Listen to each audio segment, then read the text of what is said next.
All right, GED Language Arts Level 2 practice test. So we've got 15 questions on this one. So all of the questions and the multiple choice answers are in the description. So, and that's true for all of our practice tests. So probably if you haven't done it already, what I would do is go and answer those questions first, then watch the video, see how you did, and make sure you understand all the important concepts that will show up on the test. Also, we do have a mobile app, which I think would be very useful for anybody studying for the GED. So I recommend checking that out, free to install. And as far as your score, okay, so you need a 145 on each of the subject areas in the GED. So 145 basically means 65%. So that's sort of like your bottom line number that you need to get to. We need to get to at least 65%, right? So, if you're thinking about college at all, more like 75 or 80%. So 60% on this one would be 9 out of 15. So really like to be seeing like at least 10 out of 15 or greater. With really probably more like 12 or 13 is like what you'd really be shooting for. So pretty good. Getting a lot of these right. Okay, let's go ahead and jump right in here. Level 2. So again, level 1 is the easiest. Level 4 is the hardest. So this one should be kind of like somewhere in the middle. Okay, which of the following is a sentence fragment rather than a simple sentence? So a sentence fragment is not a complete sentence.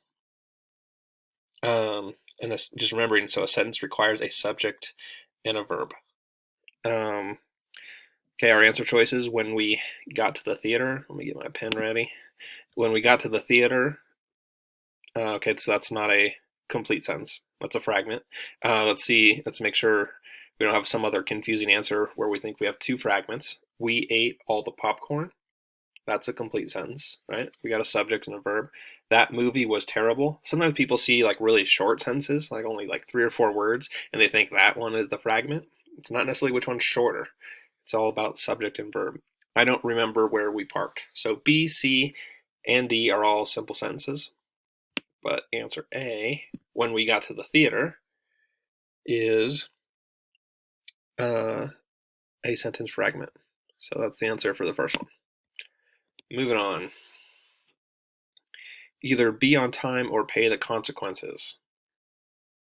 In the preceding sentence, what is the word or? Okay, and then we're getting used to especially coordinating conjunction. Okay, so that's the correct answer here. And let's go over this. So I don't know if you guys know the mnemonic fanboys. Just want to go ahead and take the few seconds to actually write this one out. Right? Mnemonic meaning each of these letters stands for something. Okay, and so or is the O, right? So fanboys, right, which stands for and, nor, but, or, yet, and so. That's when you want to commit to memory, right? If we see any of those words, those specific 7 words that fit into the fanboys mnemonic, then we have a coordinating conjunction. And coordinating conjunctions, they coordinate 2 or more sentences, main clauses, or words. Okay, so these are the ones to remember. Fanboys equals coordinating conjunctions. All right, question 3. Okay, so in this one, they're going to ask us, what is the dependent clause in this sentence? So it says, Elena is not coming to the party because she has too much homework. Okay, so a dependent clause, that's a group of words with a subject and a verb. It does not express a complete thought, so it is not a sentence and can't stand alone. Because she has too much homework is a dependent clause. So answer choice C right here. Right? It's not coming to the party because she has too much homework, right? Because she has too much homework is not a sentence by itself. right? Because she has too much homework, that's the dependent clause. It contains the subject she and the verb has. The dependent clause does not express a complete thought, cannot stand alone as a sentence. Okay, there's dependent clause for you. Okay, which sentence is written correctly? So we have answer choice A. I am completely exhausted from the race, but energized by the result. Okay, so if it had a comma right here, it would be perfect. Remember fanboys we were just talking about? Those coordinating conjunctions? But, right? We should see a comma right before there. Because we don't, we know answer choice A is wrong. I am completely exhausted from the race, yet energized by the result. Yet another coordinating conjunction, right? And again, but sounds better to me. But the word yet would work as well as long as there was a comma. But there isn't a comma, right? I am completely exhausted from the race, comma, yet energized by the result. Bingo. That's the one we want.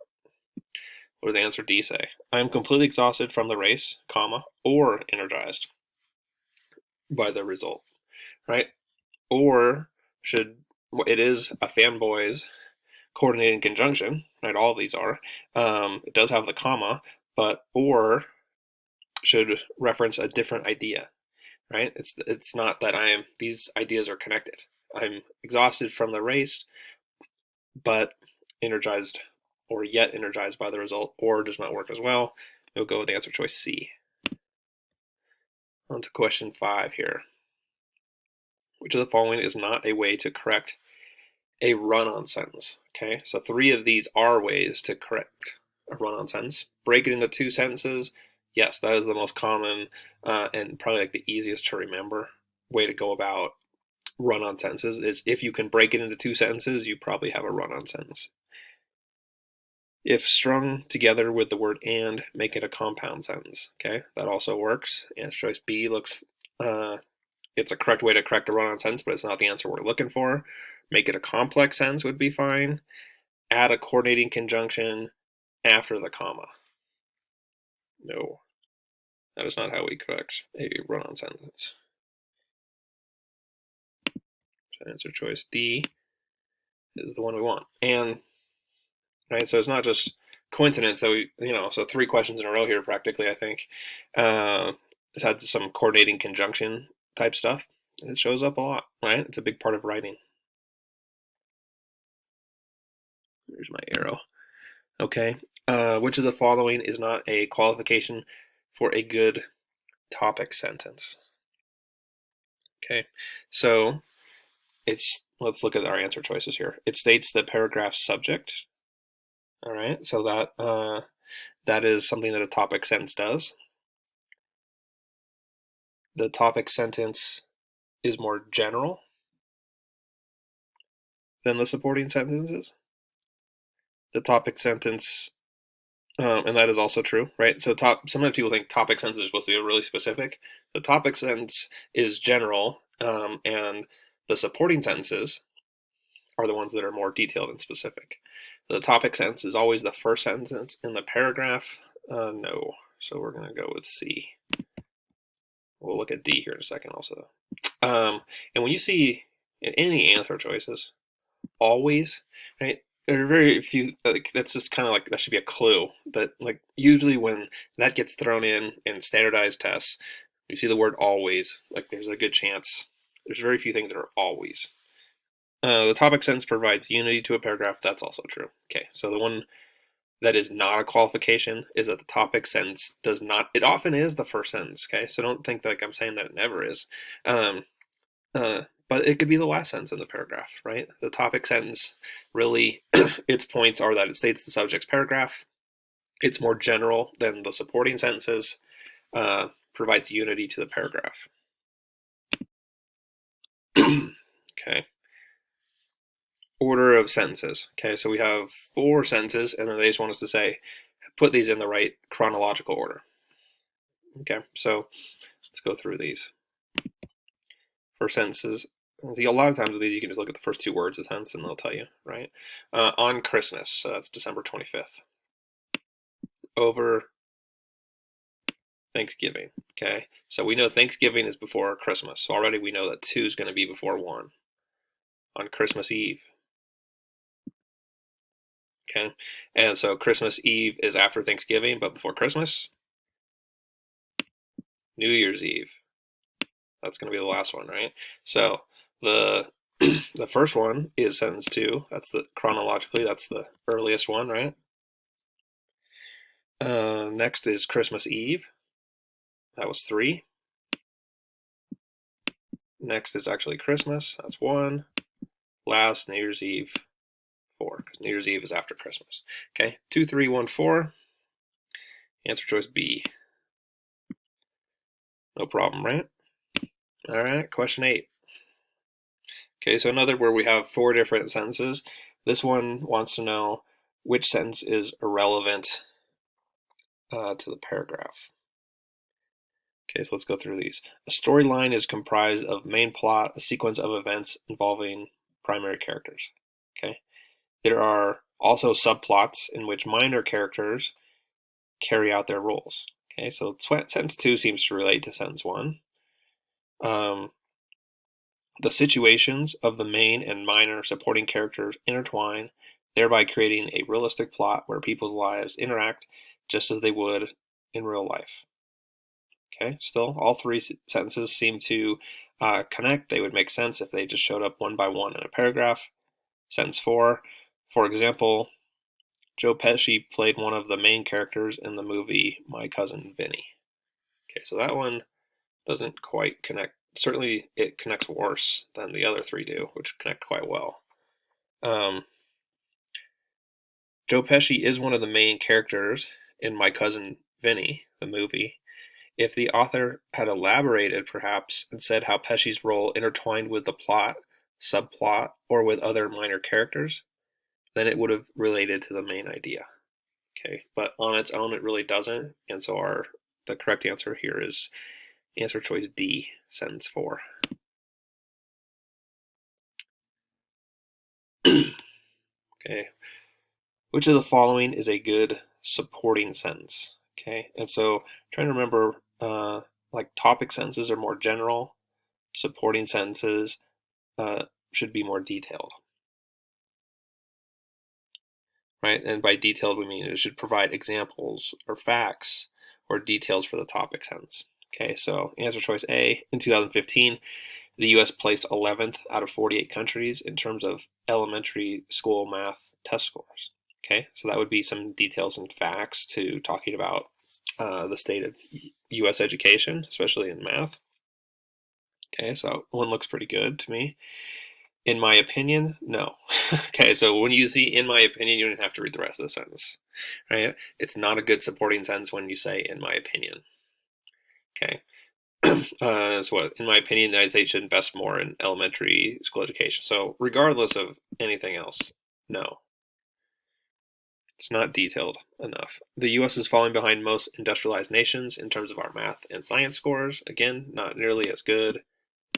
That would be a fine topic sentence. That is not a good supporting sentence. The children are our future? No. Okay, answer choice A. There we go. So that's what we want. And that answer choice A provides a fact. Answer choice B is an opinion. The other 2 are really more like topic sentences, although really the children are our future would be a pretty weak topic sentence. Like you could say a little more than that if that's what you wanted to talk about. Okay, and then we jump into a thesis statement. Okay, so a thesis statement should be a series of facts, an opinion, combination of facts and opinions. It does not matter. Okay, there's no answer ever on a standardized test where the correct answer is it does not matter. A thesis statement is an opinion. What follows is fact-based. Okay, so based on that, we will go with answer choice B. Right? Thesis statement is an opinion. On to question 11. In an essay, the closing paragraph should cite specific evidence, restate your main point, provide detailed facts and figures, lay out your argument. Okay, so the correct answer is restate your main point. Okay, and let's go over this a little bit. So for an essay, like really said in the extended response part of the GED, you have to write an essay, and your essay will need to have an introduction, a few body paragraphs, and a conclusion. The introduction states your argument. It talks about how you will support your argument in a general way. The body paragraphs, at least more than one. Typically, it's a 5-paragraph essay, meaning there are 3 body paragraphs. The body paragraph should give evidence in detail as to why you have taken the position that you have. You should have an outline, really, and refer back to that as you are writing the body paragraphs. And as far as this question is concerned, the conclusion restates the main idea, which is the thesis statement. The conclusion should be able to state why this is important, right? So that's a good thing to have in writing. Just like a thought process in writing is like, why is this important, right? Can you answer that question as you're concluding your essay? If you can't, you need to sort of rethink it, right? A lot of times you have like a main idea in each of those body paragraphs, and you're restating simply what is the main point of paragraph 2, 3, and 4. If you do that, you're in pretty good shape for writing essays, and that's something to keep in mind, because writing is really one of the main ways in which we communicate our thoughts, and the more you can do that in a way that's easy to understand and is precise and concise, is the more intelligent you will be appeared as, and the more it will help you in whatever career you want to go into. Question 12. After I finish the project, what type of grammatical error is this sentence? So this sentence is just a dependent clause, right? It's not a simple sentence. Possible correction could be I will relax after I finish the project. But because of this, it is a sentence fragment. Answer choice B. All right, we got 3 left here. Question 13. Says Shane gets tired so easily these days, he should probably get more sleep. What is this grammatical error? Okay, so hopefully we can see that it is not a sentence fragment. Right? Sentence fragments are going to be pretty short, much shorter than that. And parallel structure doesn't apply here. We're going to do a parallel structure question in a minute. We'll get to that. And so run-on sentences and comma splices can seem very similar. Run-on sentence has 2 independent clauses that need to be 2 separate sentences.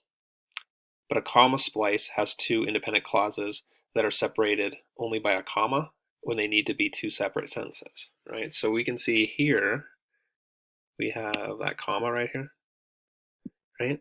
And so if that comma wasn't there, it would be a run-on sentence. Because there's a comma, but it should be 2 sentences, right? It should be, Shane gets tired so easily these days, period. He should probably get more sleep, period. 2 sentences, right? Because it's only separated by a comma, it is a comma splice. Okay, so those really, like when you understand the rule, it's really easy to see, right? Your just question is like, okay, it's a run-on sentence? Is there a comma? If there is, comma splice. Not, run-on sentence. Okay, Rodney likes to work out, to play basketball, and swimming. What type of error is this sentence?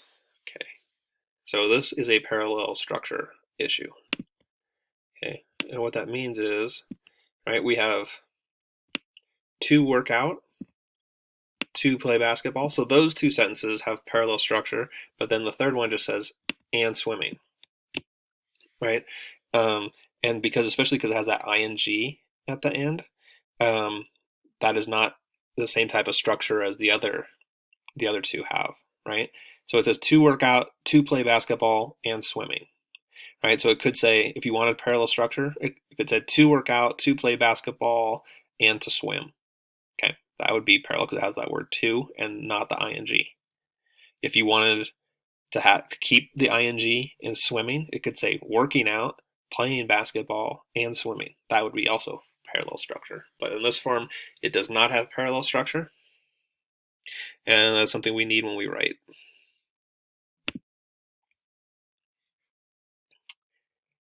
Okay, what type of error does this one have? Another question, similar.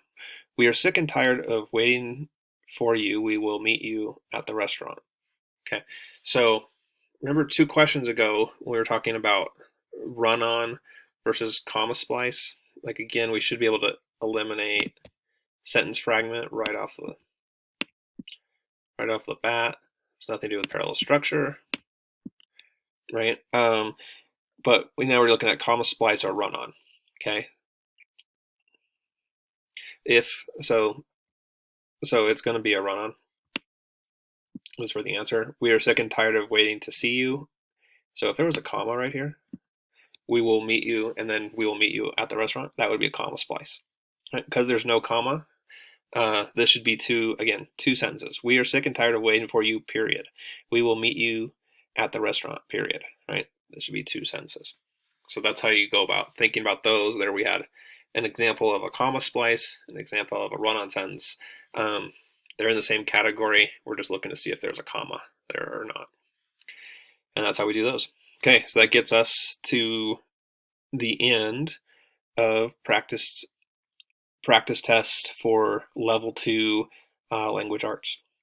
So hopefully it helped you out. If there's anything that I went over that's confusing or you'd like further explanation, leave a comment with your question, and either I or somebody else at WhipSmart will respond and try to be as useful as we can.